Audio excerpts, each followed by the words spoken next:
ताई आमची बकऱ्यांच्या पिल्लांसाठी टाला कापते. आता तर बघा एवढा सारा टाला तिने कापली आहे. आता तो टाला आणून ती त्या डालामध्ये बांधणार वरती, म्हणजे ते पिल्लं बरोबर खातात. हे बघा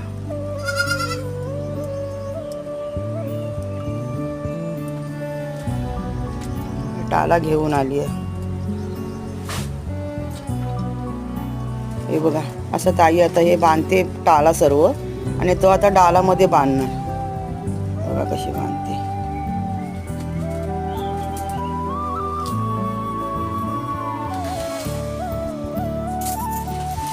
डाल वरती गेला तर सर्व बाहेर येतील, म्हणून थोडंसंच वर करून तिने टाला आतमध्ये घेतलाय. बघा आता बांधते वर. हे बघा खायची सुरुवात केली नाही. हे जरा मोठे आहेत. आता त्या बारक्यांचं बघूया काय होतंय ते. हे तुम्हाला मी पुढच्या व्हिडिओत दाखवते.